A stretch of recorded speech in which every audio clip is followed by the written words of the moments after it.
Hello, and welcome to the South Coast Artists Index, where artists, performers, and writers, as well as curators, directors, and supporters, anyone with ties to the creative community, drops by to introduce themselves to you. We'll talk about their beginnings, their vision, their passion, and so much more.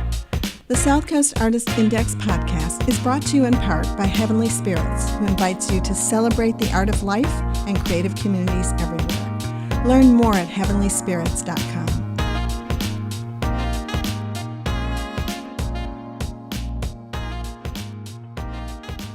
Hi, this is Ron Fortier with yet another episode of the In Focus podcast, brought to you by the South Coast Artists Index, more correctly, the artistindex.com, and graciously supported by our friends at Heavenly Spirits Imports. And the show is also supported in part by the Mass Cultural Council. And without further ado, I'm going to have our guests, as per usual, introduce themselves and spell their name. I'm William Kenedy, William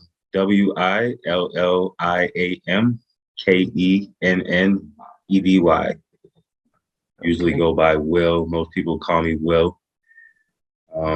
And these days I'm going by contemporary artist. Yeah, that's absolutely. It's funny because you're not a plumber until you say you're a plumber. You're not a guitarist until you say you're a guitarist. Of course, you got to back it up. But Right. So how long have you been doing this, Will? Because I looked at your work, and honest to God, I thought I'd never heard of you in town. I don't think I've ever bumped into you at any of the. Well, then again, it's been 2 years. Not too many of us have been out at openings. I usually stay out of the way. Why is that? It's just my personality. I'm just a low-key guy. I just like to do my work and just move how I want to move. Up until now, I really haven't been into like the scene, I guess. I've done like the New York Fashion Weeks I've been invited to and things like that. I haven't really been invited to anything locally. I don't really know if they do invitations or anything like that, but yeah, I usually just stay out of the way and try to just focus on what I have to get done in my next move. I feel like I have a lot to do before I actually get out there and rub shoulders and stuff like that. I really want to solidify myself and find my path, really. That's what I've been trying to do. I've bounced from graphic design to illustration, and so I'm really just trying to find that one thing that is just sticks. Kind of funny because in the news, I don't know if you've heard about it, the CVPA, the College of Visual and Performing Arts from the University of Massachusetts, Dartmouth. And I'm saying it all out in case there's somebody not from around here, because there's nothing worse than throwing a bunch of initials out. Nobody knows what the hell you're talking about. But they've been talking about how there's it's happening locally and it's happening nationally, that there are young people who are entering college, going into a fine arts program, but they don't feel comfortable, maybe because their parents, or they have to bargain with their parents. Okay, I'll be a designer. Okay, I'll be a fashion designer. Okay, I'll be this, I'll be a that, a surface designer. I had never heard of that until a couple of years ago. My wife is a surface designer. Heard of it. And it's because people assume that by not going into the fine arts, quote unquote, painting, drawing, printmaking, sculpture, that they're going to have a better shot at making a living. You, my friend, seem to have gone the total opposite way. So I'm curious about that. So I'll be 35 this year. So I've been drawing all my life. It's always been there. It's not something that just happened. Like, as far as I can remember back, I've been copying out of the comics in the newspaper and just drawing whatever I see. So it's kind of similar, where I really didn't get that push to pursue art from anybody. So it took me a while to actually realize, like, you can actually make a living from this, and like you can actually live this. And so I think it was getting past uh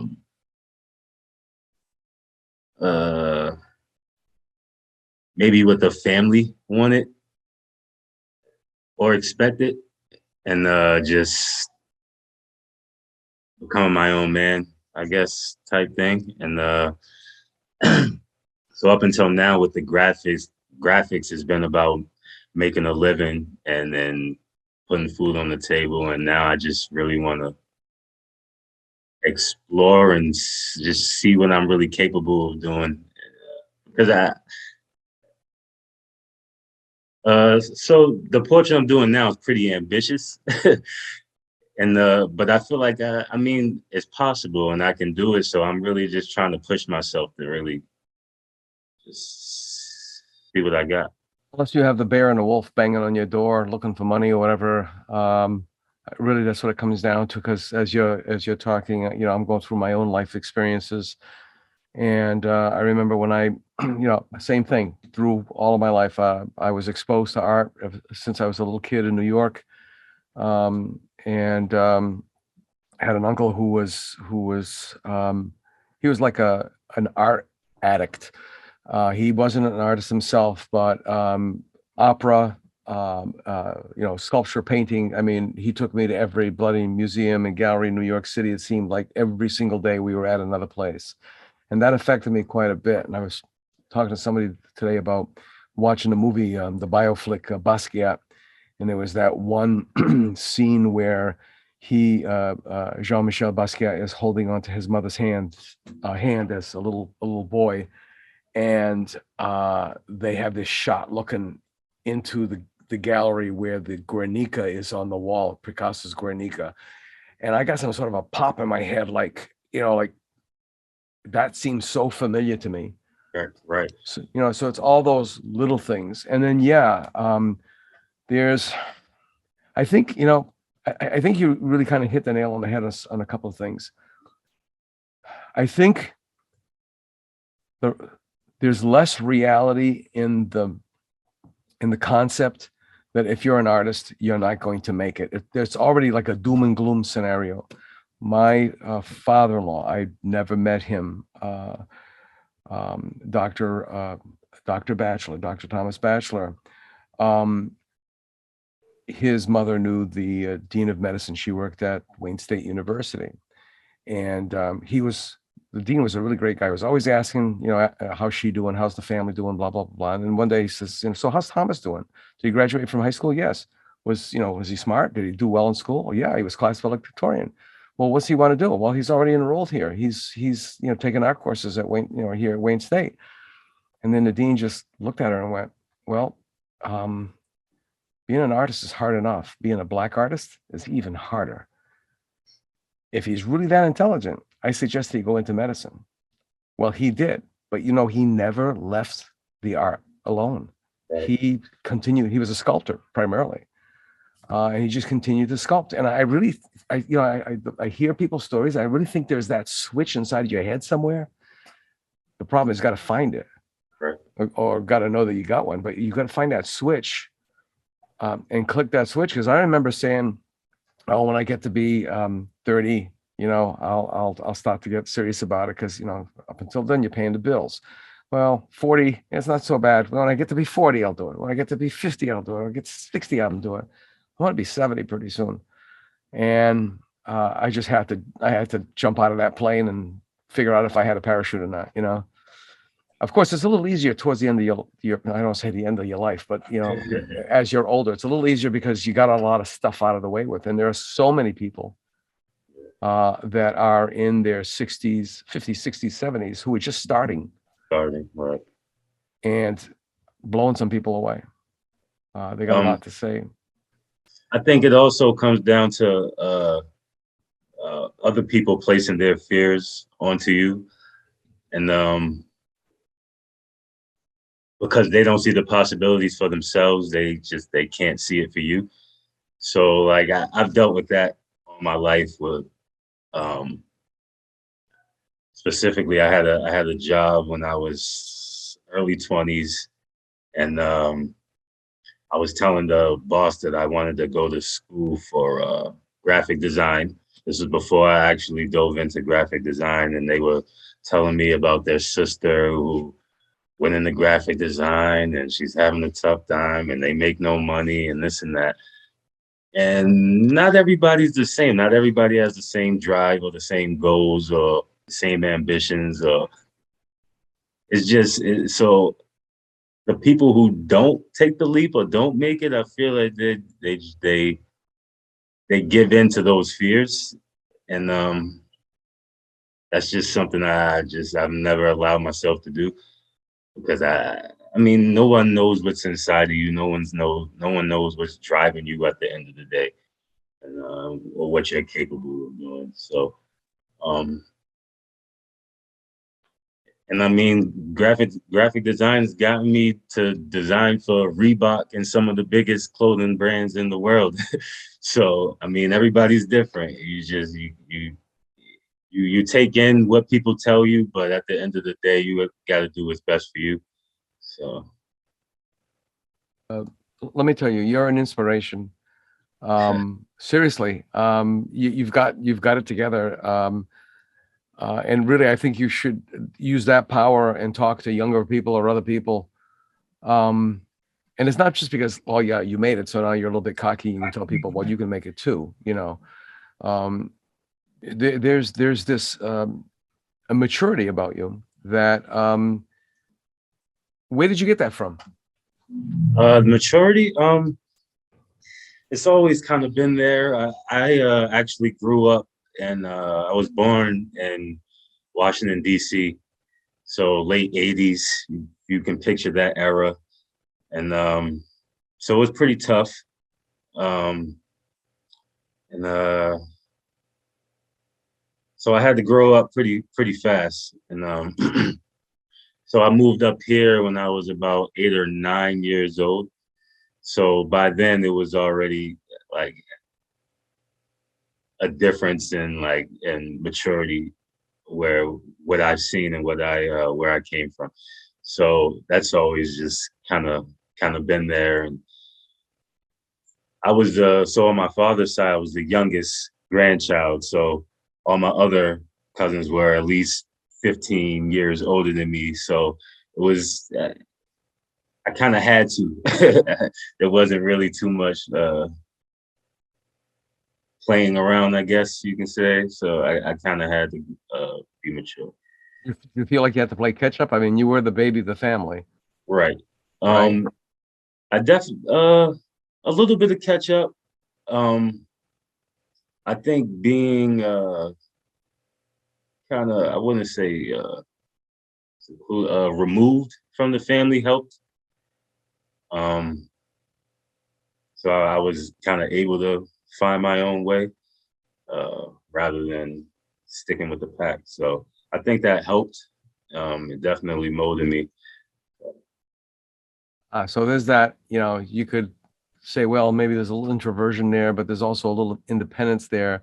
There's also a little bit of feeling sure or assured, which is not, you know, it's not like you're walking around like, you know, with your chin up and like, hey, you know, blah, blah, blah. You know, we've all seen those people, you know, they're more smoke than fire, right? And I understand what you mean, because when I lived in New York, we were on the east side with that uncle, and then there was a falling out there, and we went down to the west side. I call it the reverse Jeffersons. We went down to the west side and Spanish Harlem.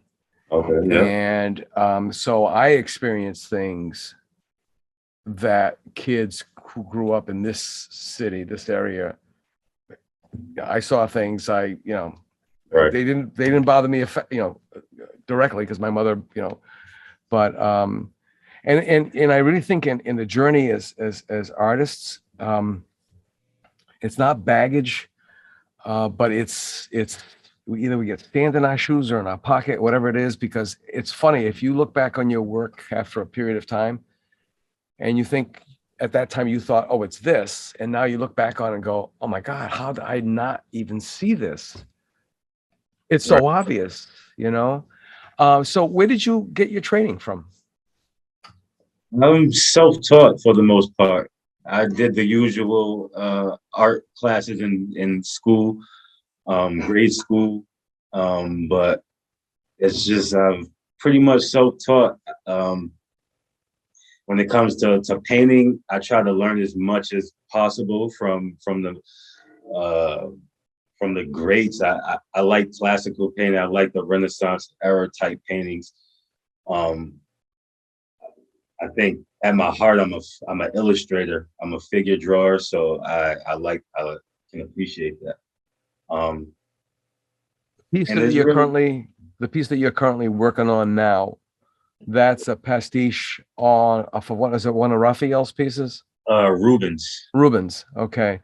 Those guys were all about composition, the sacred triangle and blah, blah, right? blah. And then even the colors of playing things. So that seems to like light you up, right?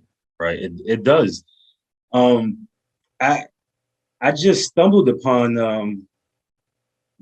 this Rubens actually, and I couldn't take my eyes off of it until the point where it just started to make sense, and I started to see the 35-degree angles and, and stuff, and it just I had to recreate it. So yeah, it's pretty amazing. It's pretty. I, I don't think that obviously the average person looking at this stuff just doesn't realize how deep it is and how much. No, the composition is so incredibly important. I should have grabbed it as a reference shot, but there was a photo this morning on Facebook of these. It looked like two African children, and they were on a motorcycle. I'm going, wow, that's a really radical looking motorcycle. And then I looked at it close. It's like, wait a minute, it's two or three other kids. They got two old tires, and it's like, oh my Yeah, God, the yeah, composition was just so phenomenal. right. And then the creativity comes out of necessity is the mother of invention. Um, the whole thing with the classic composition, the triangle, the Trinity, and all that other stuff. Uh, Big stage productions, they were theatrical. So there's also that. They're allegorical, which is just basically an excuse. Like if I say it's allegorical, then I can show naughty part bits of people because it's allegorical. They're not real people. Right, You know what I right, mean? So, I mean, I saw your work in progress. Whoa. right. Thank you. Thank you. Thank you. That's one thing. So like you said, most people will see the nudity and take it one way, and it's just completely not that. So yeah, that portrait spoke to me. Is um the death of Adonis, and so I recently lost a cousin in Washington D.C. a few years ago, and my mom's side's full of women. I have all aunts, no uncles, and that portrait it was just of our last moments with my cousin. So it's just most people will take it as sexual painting, but it's not that for me. And you are one, and I mean this for all compliment. You are one deep person. I mean, you're a rare individual. I mean, I'm serious. I'm being really, really serious. I mean, this is fantastic that I really get to meet you, really for the first time doing this podcast. Now the self-taught thing, a couple of years back, I guess, most people with self-taught would be like, well, I'm self-taught, and it's like they felt lacking. They didn't have a diploma, they didn't have that college experience or whatever. And then it flipped around completely to where people are going, wow, you're self-taught. And the people with the degrees are like, hey, I forked out $100,000 for this Right, education. right. But it doesn't really matter. I mean, the only thing that you missed out being self-taught is if you ever watched reruns of MASH, that's what a really good BFA or an MFA program is. You're around a bunch of people, and all you've got to do is live, eat, sleep, and paint art. that kind of thing. So this drive that you have in you to you quote unquote force yourself to teach yourself, and I hate that word or that term, natural talent. Right. I think every child, well, Picasso thought every child was born an artist, you know. Was there anyone in your family? Were there any heroes, mentors, guides, episodes in your life that, rang the bell in your head? I have one cousin who's the closest to age to me. And he was the most amazing artist, hands down, to me as a kid. And that's who I wanted to draw like that. It was hands down my older cousin. I'm not sure why he didn't pursue it. He ended up going into the Army after school and ended up patrolling Guantanamo Bay and all types of stuff. So, but it was definitely him that I think got me into it. You ever talk to him as to why he didn't pursue it? No, I haven't. He's he has, I'm not sure what he has some type of disease right now. I'm not sure what it's called, but it's kind of like crippling disease. So it's not something that I've mentioned, but right. Yeah, the self-taught thing, I battle with that actually recently because honestly, I've been painting less than a year. So okay. Now I hate you. Really? Are you kidding me? Painting, yes, it is. Yeah. I've actually I don't know why I've been nervous to paint. Yeah, it's just been something that I've kind of been scared to do for a while. Like I don't know why, but was there the fear of failure, the fear of fear? It must be. Shoot, I just bought book, The Art and Fear, the other day. So it must be. Yeah, I've got that one too. I'll just say, so yeah, once I decided to pursue art as a career, it was graphic design, and which consisted of mostly logos and graphics, like I said, for clothing lines and music covers and book covers and things like that. And it wasn't too fulfilling. It wasn't really, it got to a point where it was more frustrating than anything. I didn't feel like I was really pushing myself with graphics, I guess, and the digital art world, art portraits and stuff like that. And I think honestly, the switch came when I lost my cousin to do something deeper. So even in my digital work, I was still doing digital work at that time. You can see it started to change, and it's more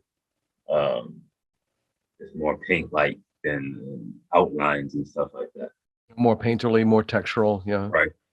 So that's when the change came.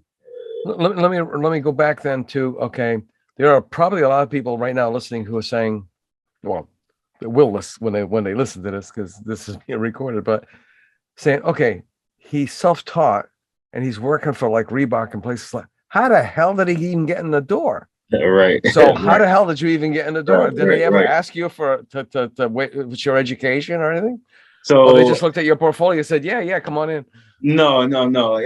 it's one of those things where it's more about who you know than what you know, and which I found is probably one of the most important things. So relationships, I value my relationships like nothing else because they've gotten me so far with little. So yeah, I question how I sit back and I question it myself how some of this stuff happens. But ultimately, I started a clothing line. Somebody saw something that I made, and who's a pretty big designer of his own, and he referred me to another designer who was coming out with a collection, and so I did work for this guy. It ended up in New York Fashion Week. It ended up in Vogue. And now they're calling this guy the most important Black designer in the world. And so he became he got a high position in Reebok. What's his name? Kirby Jean Raymond from Pierre Moss. And so that's basically how that happened. We built a relationship, and he was one of the first people I told about London. And so I passed different ideas off of him and things like that. So I just value these relationships, and they've gotten me pretty far. just and I express that as much as I can. That it's not always about what you know. That's true, because You have to value people. Exactly. There's so many kids who get left behind, not because they don't have talent, not because their parents are poor. Probably in a lot of cases, there's only one parent in the household. They're too busy working to be networking. And then also too, we lost a lot of local businesses, the local dry cleaner, the local pizza shop, the local anything. So you don't create these relationships with the guy who runs Jersey Mike's, not to put them down, but so that when you're growing up and your mom says, you're 14, it's going to be a long, hot summer.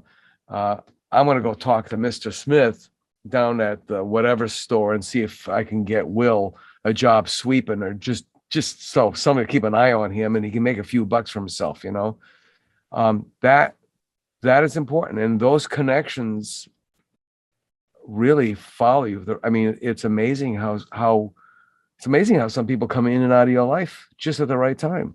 It's at the right time. Ultimately, I think you have to be doing the right thing, though.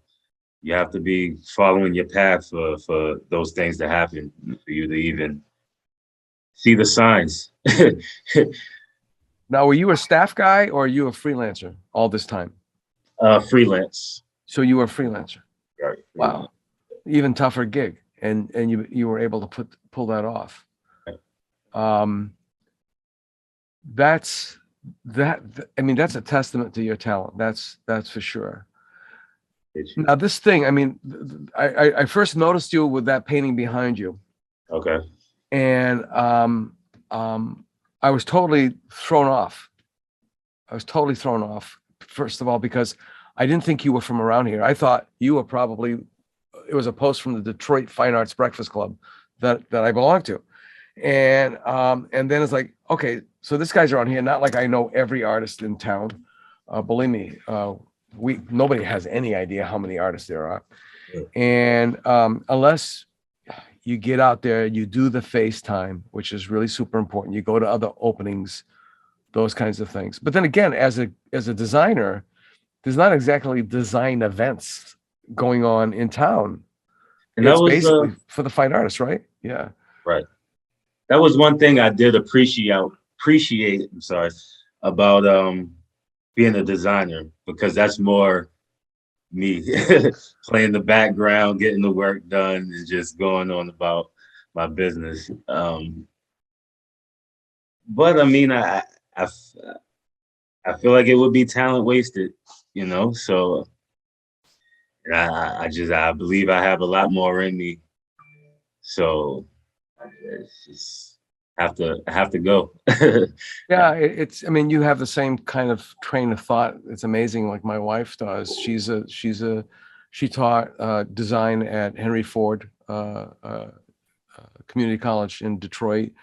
You know, she was living in Washington. She worked on the EPA logo design. She's still working as a designer. And I love how she compartmentalizes things. She's also, you know, like you. When you need to be out there, you get out there. You know, you rub it, you know, you smile and shake hands and so on and so forth. But she really likes to be doing her work, Right. and her work is absolutely gorgeous. And I'm still, it's kind of like the jaw drop of, you know, to thine own self be true. Know you know, you know, like physician, heal thyself. It's kind of the same thing for artists.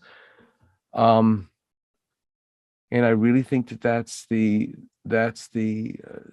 I mean, you know, we've all seen artists who are like, oh my God, you know, but then either A, they're crazier than the bed bug, or B, they have substance issues. They have all this other baggage, you know. And so there's a little bit, and plus there's all the stereotypes. Right. You know, you don't have iridescent purple hair. How could you possibly be an artist? Right. And you're not an Time- extrovert, right? You're not flashy, Right. right? Right. Always get this thing of you're a real artist. Like, what is that? Like every time. He's like, yeah, like I'm a real priest, you know. Right. Right. What is that? What does that mean? Like, I don't know what you mean by that. But every time you're a real artist. I mean, that's what you want, I guess. Yeah. So how does the family take you, so to speak? You know, how do they feel about you? They're like, hey, check out, you know, my cousin Will, check out my brother Will, check out, you know. Now they are. Now, yeah. Now, Yeah. now, just how I figured it would happen. I mean, nothing unusual. We know how the story goes. You know, Yeah. the true belief doesn't come until other people show that they believe in you sometimes, you know. So Yeah, something my wife likes to call validation. right, She said we spend so much time waiting to be validated right. when we haven't validated ourselves first. And you know, I've said it so many times on these podcasts, you know, she's like, it comes down to the choice. Are you doing what you're doing to sustain yourself? Or are you doing what you're doing because you need to support yourself? You can't have both, she said. That's very And true. and we've seen people who have done, you know, who have been out there doing their work to support themselves. And some of them, you know, leave you scratching your chin on your head going, this stuff is awful. How's this guy like so hot? How are they making this, you know, a life? It's so plastic. And I guess at the end of the day, when you lay your head down on your pillow, you got to be real comfortable with who you are instead of moaning and groaning about who you want to be, right? Absolutely. Wow. So what's going to come after the death of Adonis? I'm not sure. I'm kind of trying to play on this little theme I got going here, and at least for this exhibition. Which exhibition is this, by the way? I have an exhibition in July in London at the Brick Lane Gallery. Get out of here. Really? Congratulations. Yes, sir. Thank you. Wow. So you're going to be able to fly out there? Yeah, tickets are booked. So yeah, Good. from I believe July 5th to the 18th, the show is. Yeah. Yeah. What end of London is that in? Do you have any idea? The city, I believe. It's Yeah, I'm not. Pretty much in the center, not on, because they, City, yeah. they have those districts around there, so on and so Right. forth. Yeah. Okay. How the hell did you land that gig? And you've been painting a year and a half. I'm going to use bad words. Again. They reached out to me. They found me on Instagram, and I got an email, and it was a exhibition opportunity, and they said they saw some work on my website, which is old graphic work that they said they liked, and I'm looking through my Instagram and I don't see what they're talking about. I'm like, is this a mistake? Is this a scam or something? I don't know what they're talking about. So I finally went on my website and saw an old portrait that I did, and yeah, it was pretty random. I wasn't expecting it because I was kind of trying to do my own thing. I was trying to build up to at least the summer to have my own small solo show somewhere, and this came. So yeah, it was definitely unexpected. Definitely unexpected. Wow. That is so cool. So now what are you going to do next? Right. Who knows? Who knows? It's like one of the members of the Detroit Fine Arts Breakfast Club, Jonathan Harris or John Harris. There's a great the Irwin House Gallery in Detroit, and Omo Misha, which is her professional name. She's an incredible curator. She's actually out of New York, and she's been curating these phenomenal shows. And it was a 3-person show, and Jonathan he's a figurative realist painter, social issues. Jonathan's Black, and he did this. I think that's how I got to know you, because I posted it and I think it caught your eye, and you said something, and we started a conversation. But he had Martin Luther King, Malcolm X, a bunch of other painted greats. over. Right, and there's some. Right. And I asked Jonathan. I mean, that white person isn't, to me, androgynous. I mean, and I think that's so cool because it doesn't matter. Right. And I wanted to know what the circle of stars meant on their arm, but he wasn't giving that up, or I guess it was just design. And he took off like a rocket. He went international. One post had like 89,000 hits or something like that. So I always wonder at your age, because I think you guys are around the same age. Whoa, you don't want to be like the high school senior quarterback who has that winning pass, and then that's like the high point of their entire lives forever and ever. So do you plan out things, or do you just focus on doing what you got to do, and the rest takes care of itself? Mostly that intuition, and just intuition, and focusing on me. I do try to plan out things.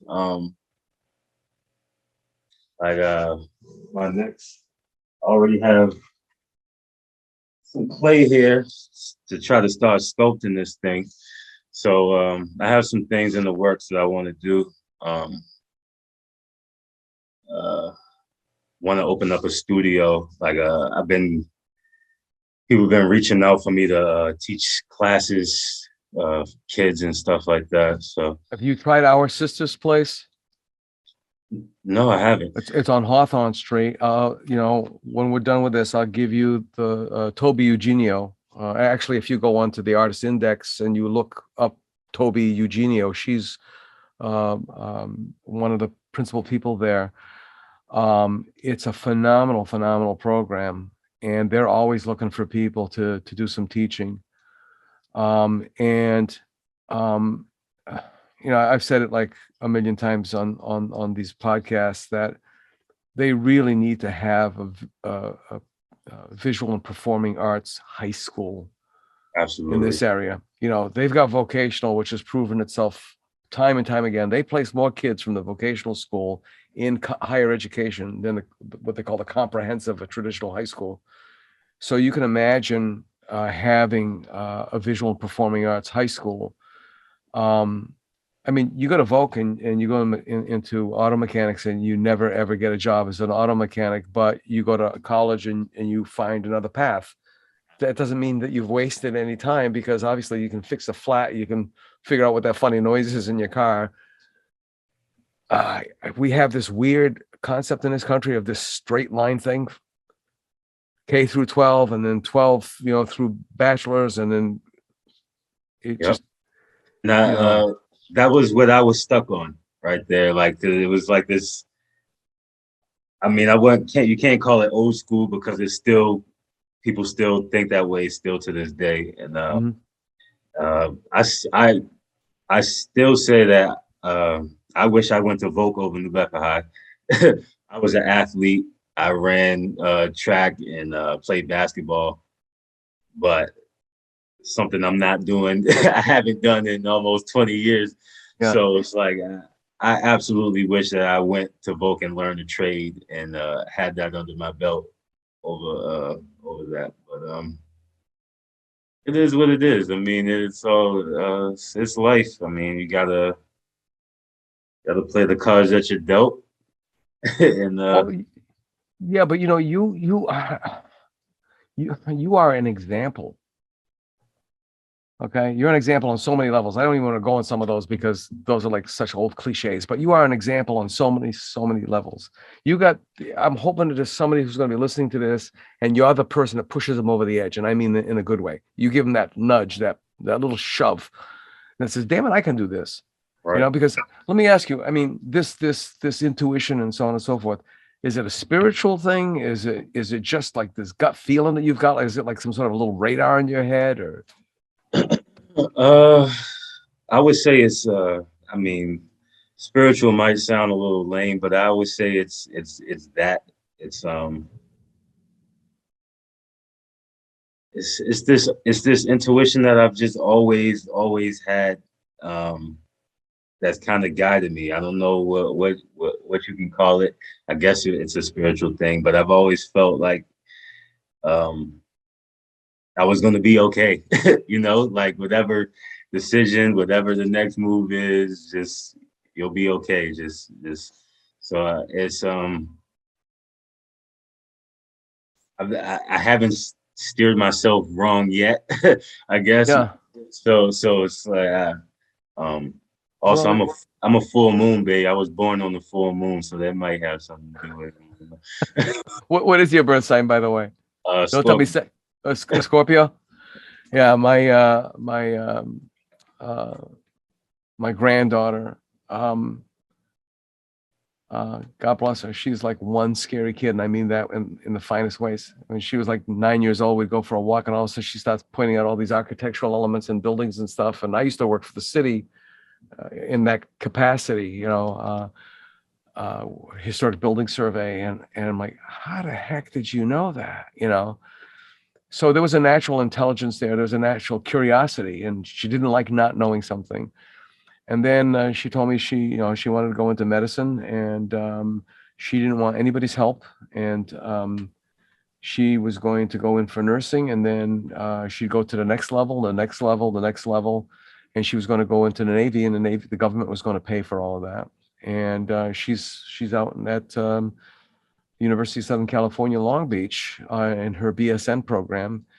And but she's got this uncanny ability to just, you know, there's that confidence thing. There's that consciousness thing where you are probably, it's like Spidey sense. You are conscious of more things.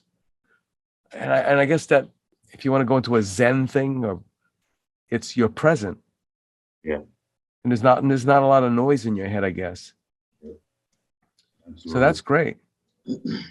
Now your parents, if you don't mind me asking, how do they feel about this? I mean, if you know. They're excited. Very excited. Hopefully my mom can come. She's doing chemo right now. Oh, yeah. She's we're working on getting her there. But yeah, they're excited. They're excited. Yeah, yeah. It is phenomenal. I feel privileged to speak with you because I think you're one of those people I'm gonna say, I remember that guy. I think it was podcast, let's see, 118, 119 or whatever it is. And wow.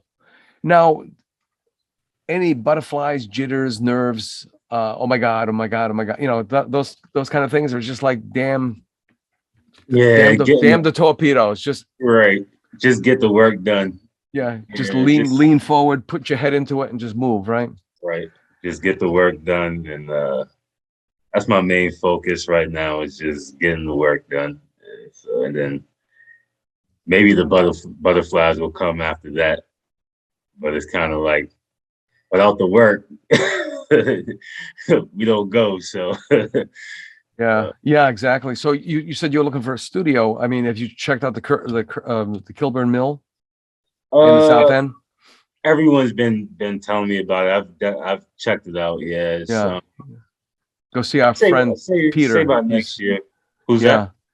Peter Andrade. He's the building manager, property manager, the go-to guy. He's been there for a long time. He's been there since it was Furniture City, which was a off discount furniture store. Yep.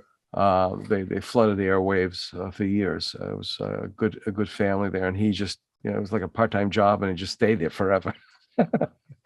you know, but getting yourself into the community, I'm sure that when people hear this podcast, or when they see when we do a post for Facebook or Instagram, they're going to be going, "Who the hell is that guy?" Probably. Yep. I mean, that's fine with me. That's usually how I like it. Just move under the radar. I mean, until people catch wind. I really don't like to. I'm not like a look at me type person, you know. Yeah, So yeah, yeah, if you yeah. hear about me, you hear about me.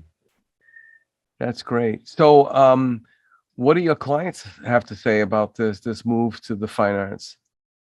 Uh, not too much. I mean, I honestly, I think I haven't done a graphic. Well, I just recently got a book cover and a logo, but I'm still pretty much still doing it a little bit. But Mhm. It pays the bills, yeah, right, right. right? Um, this I was actually supposed to have a collection through Foot Locker, which fell through um, over Mhm. some business stuff. But that was something I was looking forward to bringing to the city. I mean, maybe it still will work out. It was kind of based on how well this my art progressed, and so maybe, but who knows? I mean, there's if you've I don't know if you've run into him, Roger Andrews. He works for Hasbro. He's a production designer. So, you can't go to a toy store without seeing Roger stuff all over the place. Plus, he's got something called Sketchy Goichi, which is for kids, getting kids involved. And I mean, there are a lot of people from that realm in design, but not your typical graphic designer. There's like product design, fashion design, that are around here, and they make a living. They make a living. Let me ask you now. When you're self-trained, but there's two worlds, right? I mean, there's the digital world, there's the keyboard world. You had to learn how to use Adobe and um, Photoshop and Yeah, Illustrator. Photoshop and all those things. I mean, my wife dealt with those things since they were version 1, Right. and saw the evolution. But she also, and that's how I started the conversation with her. I had to interview her for the job because I was working at this agency where she's working now. And before I moved to Portugal, I never thought I was going to come back, but that's another story. And I said, you're back from the days of wax and razor blades. And that's when, all the copy, because now everybody calls it text. And it's like, I still don't understand what the heck text means. It's copy. Okay. Right. You have art and you have copy. Okay. Art can be photography, graphics, and then copy is words. And all the stuff would be set in galleys and it'd come out of the machine and you put it on that waxer.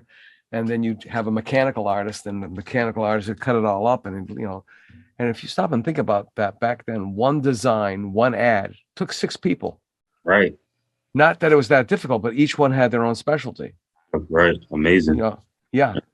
So how did you, I mean, because you've got and when I say mechanical, I mean the hand skills, the motor skills, as a painter,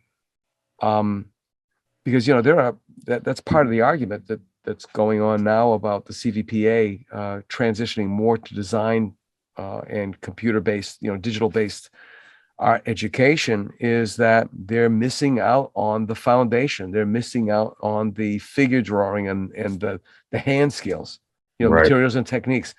Tell us about that. And before you do, I don't know if you know, but there is a figure drawing live session, I think every Monday at the Co-Creative Center on Union Street. So you should check that out if you want to start doing, because man, you can start building yourself a whole bunch of bodies. Yeah. in the big painting. So how did this come about? I'm curious. The graphic design came about. I started a t-shirt line, and instead of paying someone to do it, I kept it in house. I actually went to BCC and took a graphic design course. I was only in it for a couple of days, so I realized I could figure it out myself. So basically, I went on YouTube University, man, and I figured it out. And yeah, that was basically all that was to the graphics. And then with the illustration, and like you said, it just came natural. And then like I said, I felt it wasn't as challenging, so I felt like I had to go back to the figure drawing. It just it does something else than what graphics does to me. It just. Yeah, I mean, and I had a friend of mine that I met at the University of Miami when I was there for graduate school, and he always used to say, well, painters always think they can be graphic designers when it comes to when they need to make a few extra bucks, but it's not the same thing. He says, but you don't see too many designers saying, hey, I can paint that. He says it's like so totally different. And I remember he said, you know what the difference is between a designer and a painter? And he got out a charcoal pencil and a ruler, and he drew a line on the wall of his studio. Okay, a nice, crisp, clean line. He said, a designer does that. And then he smudges it with his thumb. He says, a painter does that. You gotta do both. Yeah, so you've got both sides of that. Is it both sides of the brain kind of thing? And as you're talking, I'm thinking, my grandson, he was at Voc, and he left and he went to the high school because he's been a gamer since he could hold control. And he's also the kind of kid who can see all the flaws in things, and he could do it better. And so he was bored to tears at Voc. And I guess his academics were good enough that he's going to be short time to graduate at New Bedford High. And his, YouTube University, that's what he always used to call it. He said, anything, you want to learn, YouTube University. And then he started looking at some of the how-to things, and he's like, wow, this is what I want. I want a deck. I want this. I want that, because I can produce better videos than any of those clowns that I've been watching. Right. When you know, you know. When you know, you know. So there's that C word again. Is it confidence? Is it cockiness? Is it consciousness? What is it? Hmm. Well, did you ever watch City Slickers Yeah. with Billy Crystal and Jack Palance? And Yep. Jack Palance goes, it's the one thing. It's the one thing. So I'm guessing you've boiled it down to that one thing. And what is that one thing?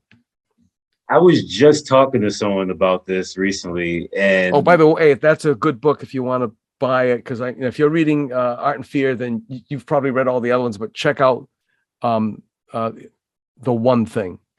okay. Yeah. Um, it's a lot of the one thing. No. Yeah, I'm definitely gonna check it out. Yeah. Um, like you said, consciousness, um, ego. I think it's a little bit of those, and which obviously creates confidence. But I think too much ego is a killer. You have to use it right. You know what you're capable of doing type, and you don't have to gloat about it. That's when it'll destroy you. You just do your job that you know you're capable of doing, and I think it's a mix of ego and consciousness.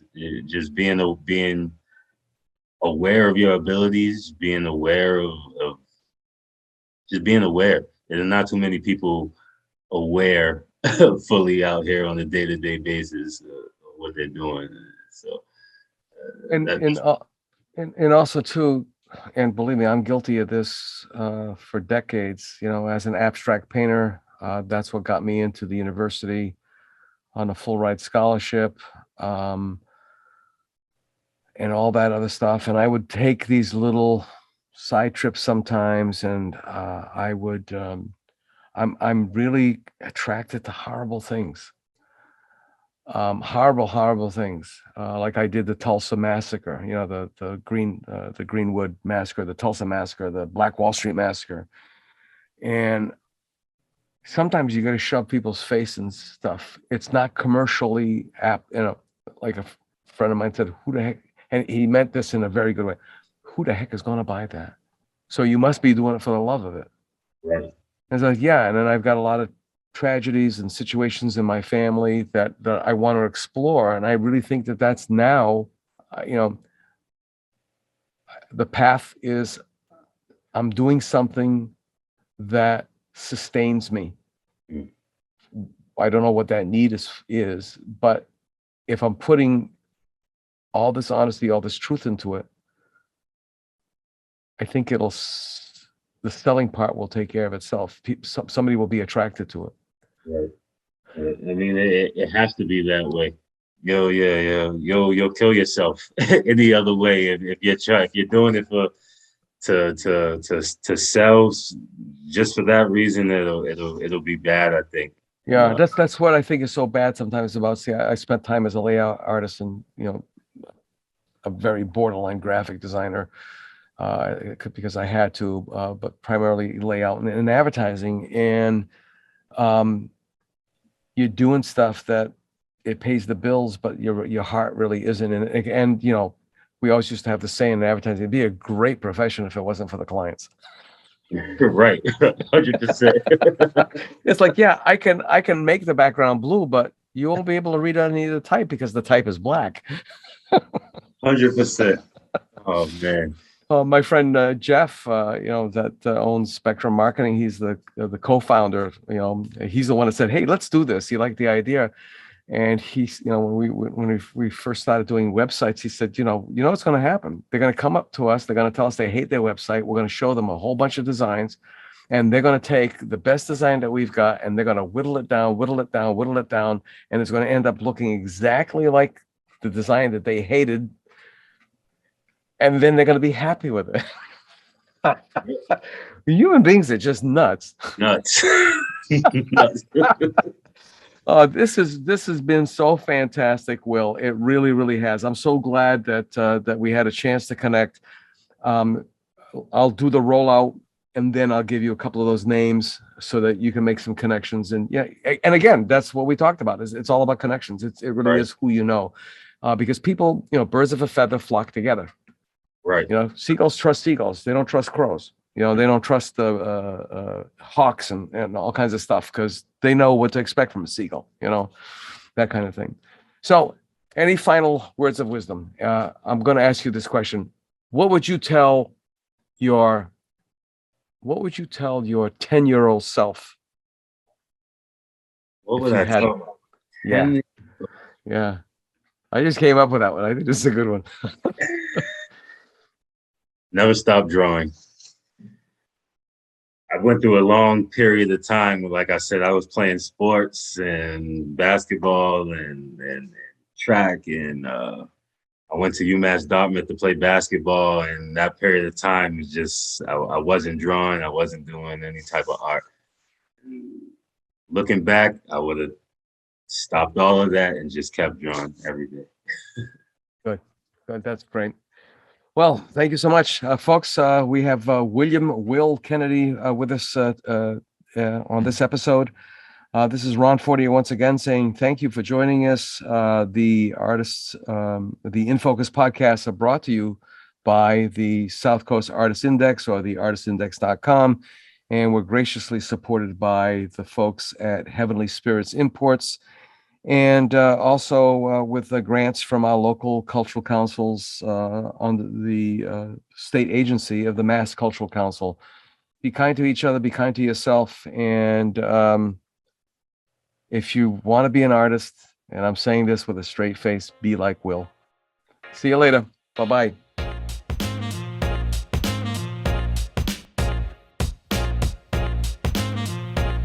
We'll see you next week for another episode of the South Coast Artist Index podcast.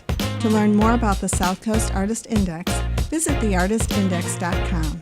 Find us on Facebook, Instagram, and YouTube.